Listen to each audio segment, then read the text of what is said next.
Yo, what's good, people? It's Ye Chu Land, a Lights Out Nation, and I'm just giving an insight into how I do my mixing process and everything like that. We're gonna do a little bit before and after takes too, just to show you how everything goes and flows and everything like that, and how I start. All right, so like opening up, and I've already got everything loaded in here. This is my vocal preset that I developed myself. Uh, Usually what I start with, if we talking about pitch correction, what I do. I use either Pitcher or the M Audio Pitch. I do have the actual AutoTune too, but I feel like these are more unique than that, and it's like it gives you a different sound. So when artists come in, they want to get a that sing rap type stuff, and they want to get it popping. This is what I use and how I start with them. We fine tune it to the tempo and or the tone key of the beat, and then we just let it roll from there. But this particular one, this is a track from my artist I work with, Tony, that I'm rebuilding actually. So I thought it'd be a good time to just pop in and explain how I do everything. And I wanted to be on camera, but we're gonna leave me off camera this time. So let's go. That's the first one. Next step is a limiter. All right, I use a limiter in a few ways. On particular songs, I use it to keep the peaks from the artist from spiking, or to keep the level from peaking to the point where it's damaged or distorted. This particular time, I'm using the noise gate because the environment it's recorded in, I had a lot of background noise in between the pauses and everything. So I do that to cut out a lot of that. I also go in and cut out the dead silence too. Usually when I'm doing this engineering, but this helps right here. That's what it helps for. And the sound good out. Usually this is a mixing and mastering. Usually, but this is a mastering. Usually, sorry. Uh, where I use this, this is overall just to like shape the sound of the chord of the recording and vocals. Okay, and I use three EQs. I use a basic one like this, and this is my starting point. And I adjust it to as needed. As you see, I've already adjusted it based on the artist vocal. Okay, then I go do another EQ, which is the parametric two two first.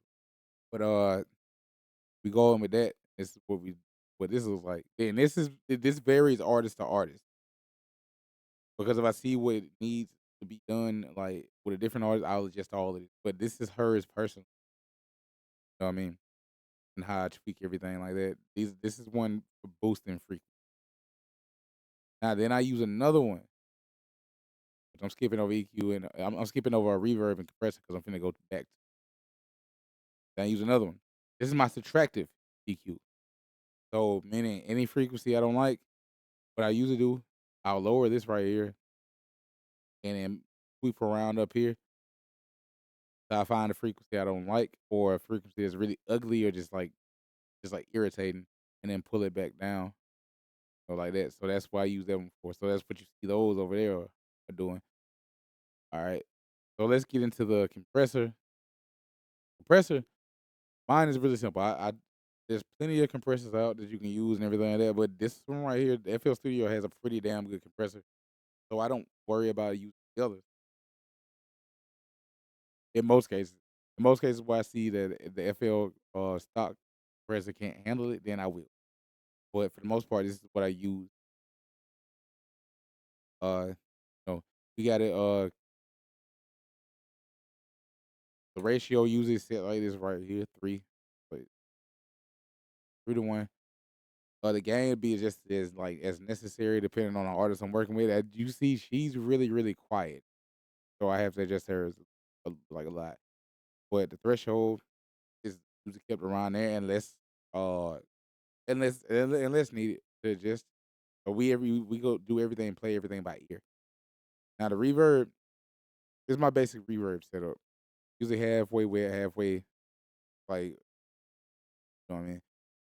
The dry signals always I keep it up because if you don't, you get some really weird shit going on. But yeah, let's go into the before and after. I'm gonna cut all this off and then show everything works. Okay, this is before. 4-5 bread, man, I'm a real haver, baby. I'ma always give back because these dirt roads what made me. Big trees and all this earth and air, open fields, my safe haven. That soul food in my granny house on a Sunday evening what saved me. And this is after. 4-5 bread, man, I'm a real haver, baby. I'ma always give back because these dirt roads what made me. Big trees and all this earth and air, open fields, my safe haven. That soul food in my granny house on a Sunday evening what saved me. Even when I moved out of state, that Bama shit, you just couldn't take it. The Mississippi boys say my accent country, just can't fake it. I used to ride in that Crown Vic to be in Stowe, you can ask Tracy.